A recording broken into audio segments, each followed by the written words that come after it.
Yung punong ito yung aming bayabas na guwapol. Tapos namatay siya. Kaya hindi ko na tinatanggal dito. Nilagyan ko na lang ng lupa sa palibot ng puno, yung lupang mataba, para patamnan ko ng dragon fruit. Ayan, yung dragon fruit tinanim ni auntie. Tinanim ni auntie na dragon fruit. Tapos meron din siya mga sili. Ayan, at meron din bagong tumubo doon. Ano yan? May bagong tubo dyan na sibling. Hindi ko alam kung ano yan. At meron siyang, ayan, pipino. May pipino na.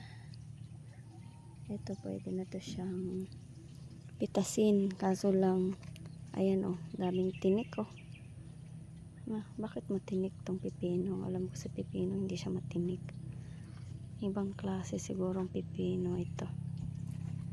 Kung hirap naman tanggalin.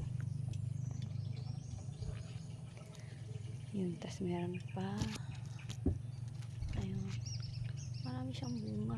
Andun pa oh. At andun pa yung isa. At ayun.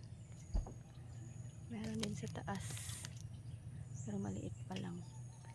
So, talagang mapakinabangan mo yung puno na patay na. Ay, paano ko ba tanggalin itong isa? Ang hirap niyang tanggalin. Kailangan siyang may gunting. Okay. I-twist na lang natin. Para siya ay matanggal. Wala akong dalang gunting. Oops. Diba? Tanggal siya. May tinik-tinik siya. Oh. May isa pang malaki. So, dalawa. Ayan ko ito mamaya.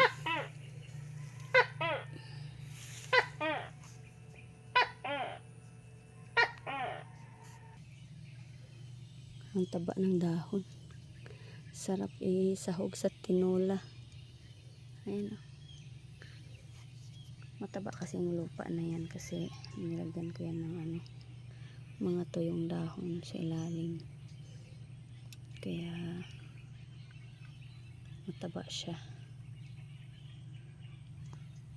Ano yan? Daming tanim. Ito ang liit na. Liit pa niya. Ayan yung sili oh. Maraming bunga. Siling hangad.